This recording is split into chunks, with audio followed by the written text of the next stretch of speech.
Semua ternyata hanya masalah kompetensi.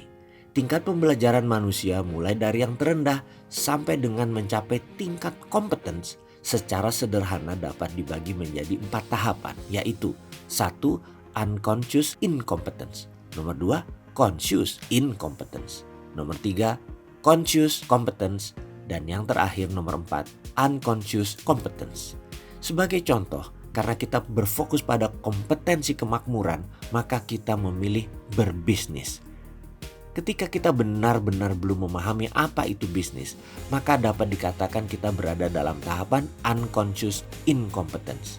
Ketika kita memahami manfaat dari memiliki uang yang banyak dari bisnis, tapi kita tidak tergerak sedikit pun juga untuk melakukan hal ini, maka kita berada dalam tahapan conscious incompetence. Sadar, tahu, faham, tapi tetap tidak memiliki kompetensi. Pikiran kita berpindah dari tidak sadar atau unconscious karena ketidaktahuan, dan setelah diberitahu, diajari, dilihatkan, dirasakan betapa nikmatnya punya rumah yang besar, sarana hidup yang nyaman, keluarga yang tercukupi segala kebutuhan dasar dan sekunder, kita langsung kinclong dan aha, boleh juga nih berkemakmuran.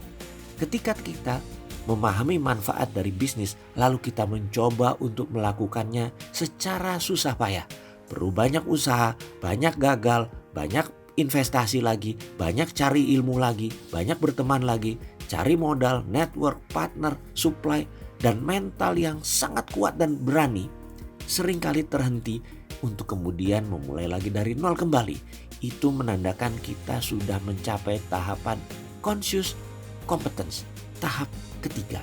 Ketika kita memasuki semangat tiada hari tanpa bisnis, bahkan kita benar-benar resah saat kita melihat peluang bisnis, peluang dapat uang, dan kita tidak ambil, kita resah, maka kita telah mencapai kompetensi yang tertinggi, yaitu unconscious competence. Tahap tersulit adalah saat kita berada tahapan conscious competence, tahap ketiga. Disinilah manusia bisa masuk jebakan rat race. Anda bagai tikus yang berlari-lari di kincir berbentuk lingkaran, yang ternyata seberapa kencang lari Anda tetap lari di tempat.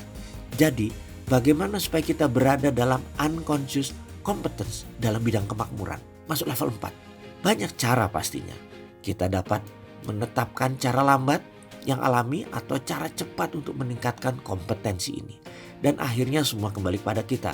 Apakah kita perlu berupaya dengan sengaja menggerakkan beberapa hal yang ada dalam diri kita agar memasuki tahapan unconscious competence? Atau kita sudah merasa nyaman dengan hidup kita secara alami serta berserah diri pada pihak lain? Atau kita mempelajari dengan cara yang cepat? Berikutnya adalah video tentang menerangkan bagaimana cara cepat menjadi kaya.